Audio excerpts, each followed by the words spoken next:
10 तक गिनूंगा। राम लिखते ही, पढ़ते ही, सुनते ही, देखते ही या दिखते ही मन में जो पहला विचार आता है उसे बांध कर रखिए। पूछूंगा 1 2 3 4 5 6 7 8 9 9 9 की मर्यादा में रहना होगा। और मर्यादा में रहना मतलब कुछ खास नहीं कर जाना है, बस त्याग को गले लगाना है और अहंकार जलाना है। अब अपने राम लला के खातिर इतना ना कर पाओगे और शबरी का जूठा खाओगे तो पुरुषोत्तम कहलाओगे। काम क्रोध के भीतर रहकर तुमको शीतल बनना होगा। बुद्ध भी जिसकी इच्छाओं में बैठे वैसा पीपल बनना होगा ये सब कुछ, और वो भी शून्य में रहकर प्यारे। तब ही तुमको पता चलेगा कि कितने अद्भुत राम हमारे। सोच रहे हो कौन हूं मैं? चलो बता ही देता हूं। तुमने ही तो नाम दिया था मैं पागल कहलाता हूं।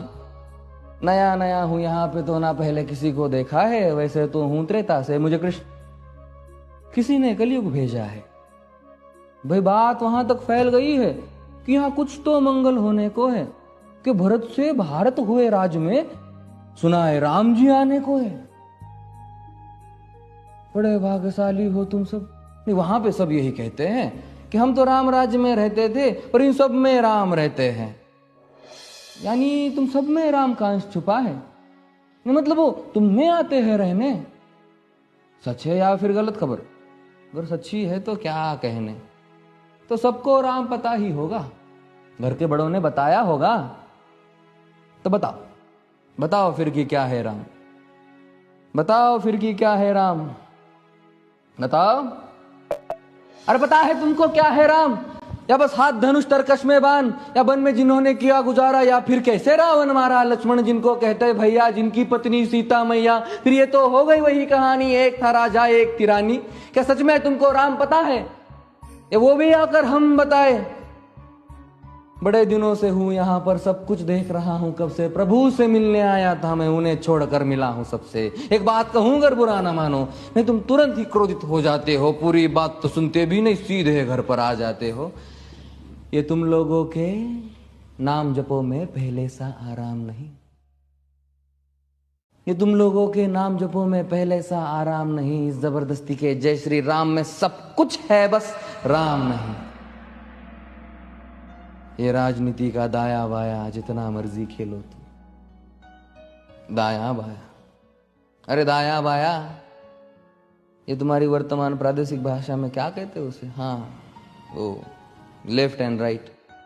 ये राजनीति का दाया बाया जितना मर्जी खेलो तुम चेतावनी को, लेकिन मेरी अपने जहन में डालो तुम। निजी स्वार्थ के खातिर अगर कोई राम नाम को गाता हो तो खबरदार अगर जुर्रत की और मेरे राम को बांटा तो। भारत भू का कवि हूं मैं, तभी निडर हो कहता हूं राम है मेरी हर रचना में, मैं बजरंग में रहता हूं। भारत की नींव है कविताएं और सत्य हमारी बातों में, तभी कलम हमारी तीखी और साहित्य हमारे हाथों में। तो सोच समझ कर राम कहो तुम। ये बस आतिश का नारा नहीं, जब तक राम हृदय में नहीं तुमने राम पुकारा नहीं। राम कृष्ण की प्रतिभा पर पहले भी खड़े सवाल हुए। ये लंका और ये कुरुक्षेत्र यूं ही नहीं थे लाल हुए। अरे प्रसन्न हंसना भी है और पल पल रोना भी है राम। सब कुछ पाना भी है और सब पाकर खोना भी है राम।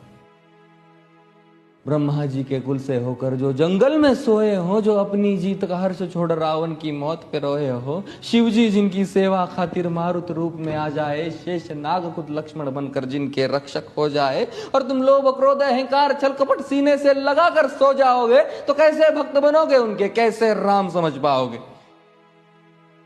अघोर क्या है पता नहीं और शिव जी का वरदान चाहिए। ब्रह्मचर्य का इल्म नहीं, इन्हें भक्त स्वरूप हनुमान चाहिए। भगवा क्या है पता, लहराना सबको होता है पर भगवा क्या है वो जाने जो भगवा ओढ़ के सोता है। राम से मिलना, राम से मिलना, राम से मिलना है ना तुमको?